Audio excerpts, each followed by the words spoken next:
और इसी खबर पर हमारे साथ हमारे सहयोगी सुजीत झा जुड़ रहे हैं। सुजीत, ये तो बड़ी हैरान करने वाला मामला सामने आया है। सवाल यह है कि यह कैसा सुशासन है जहां पर कानून मंत्री को सरेंडर करना था जिस दिन वो कानून मंत्री बन जाता है। जिस आदमी पर नीतीश कुमार ने चावल घोटाले के आरोप लगाए उसे कृषि मंत्री बना देते हैं। तो ऐसा लग रहा है कि बिहार में अच्छे दिनों के नाम पर कहीं वो पुराने दिन ना लौट आए। और ये सवाल बीजेपी, हम सुन रहे थे सुशील मोदी बार बार पूछ रहे हैं। नीतीश कुमार, सुशासन बाबू अब क्या समझौता करते नजर आ रही है कहा जाए, क्योंकि 100 से ज्यादा विधायक विपक्ष के जिनका गठबंधन हुआ है।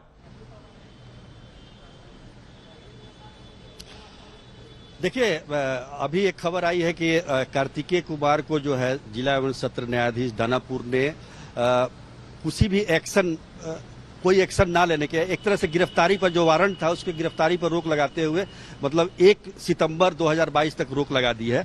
12 अगस्त का ये आदेश है जो कि हमें प्राप्त हुआ है, कागज जो दिखाया गया है।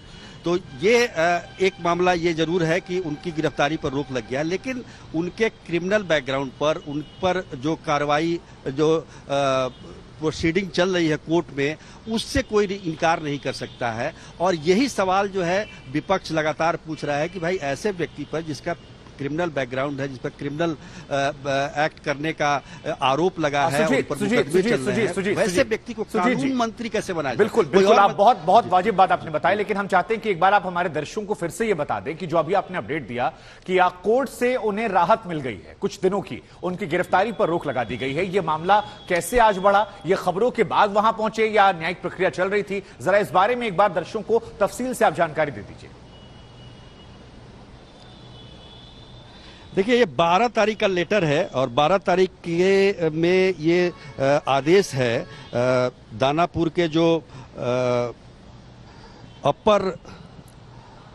अपर जिला एवं सत्र न्यायाधीश तृतीय व्यवहार न्यायालय दानापुर, अग्रिम जमानत आवेदन संख्या 6201/2022 थाना प्रभारी मोकामा को दिया गया है कि आपको सूचित किया जाता है कि उपरोक्त अग्रिम जमानत आवेदन संख्या इतना दिनांक 12/8/22 के आदेश के द्वारा बीटा थाना कांड संख्या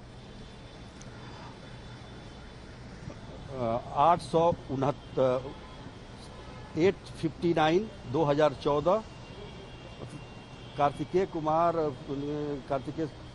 इनको जो है नॉन मतलब इनके कानूनी प्रक्रिया पर अभी 1 सितंबर तक 2022 तक रोक लगा दी गई है। तो ये 12 तारीख का ये आदेश है, 12 अगस्त का, और 16 अगस्त को मंत्री पद की शपथ ली थी कार्तिकेय कुमार ने।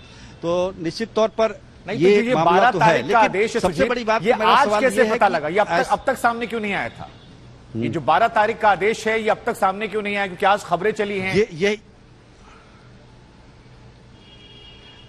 देखिए, लगातार हम लोग आरजेडी के नेताओं से पूछते रहे और सब तमाम जगहों पर हमने कार्तिकेय कुमार से भी बात की। उन्होंने कहा कि हमने हल्फनामा में सारी बातें लिख दी है, सब कुछ बता दिया है, हम पर अभी कोई एक्शन नहीं है। लेकिन ये कागज अभी अचानक से प्रकट हुआ है और जिसमें ये बताया जा रहा है कि जो है उनकी गिरफ्तारी पर फिलहाल रोक लगा दी गई है 1 सितंबर 2022 तक।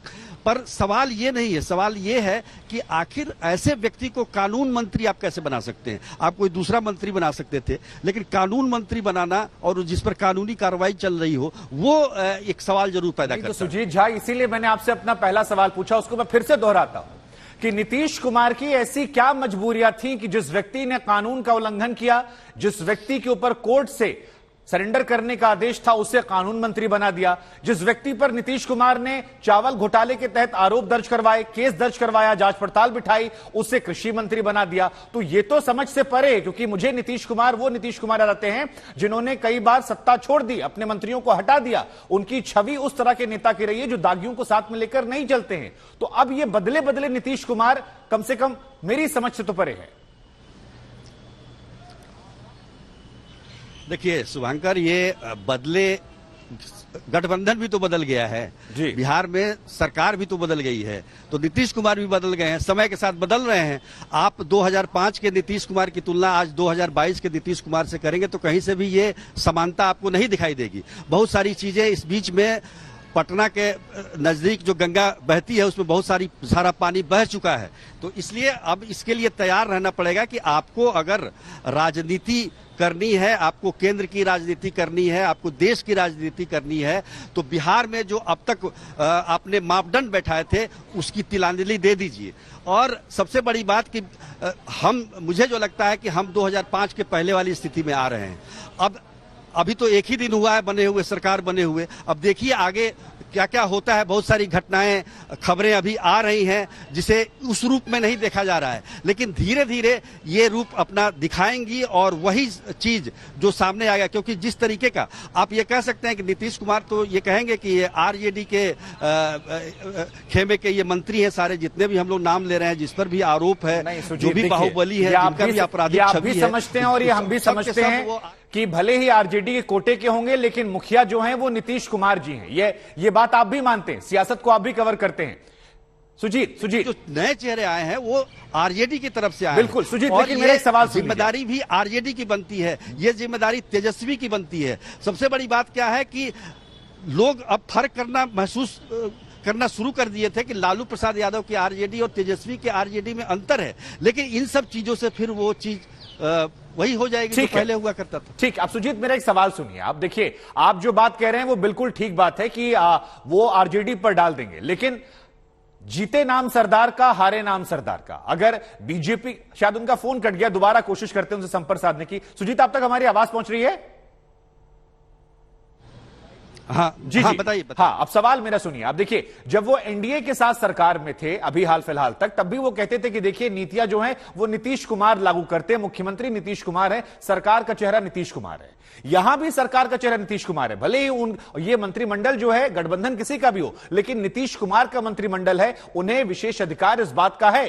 अब अगर जीते नाम सरदार का तो हारे नाम सरदार का, क्या आरजेडी के ऊपर यह आरोप मढ़कर नीतीश कुमार अपनी छवि को बचा पाएंगे? और जो बात आपने कही कि देखिए 2005 के पहले की स्थिति है, तो क्या हम ये माने कि धीरे धीरे वो जंगल राज जिसका जिक्र करते थे, कम से कम अग्रसर तो नहीं कहूंगा, लेकिन उसके लक्षण नजर आने लगे हैं, कम से कम ऐसे दागियों को लेकर? बिल्कुल, जो चेहरे सामने आए हैं, खासतौर पर मंत्री परिषद में,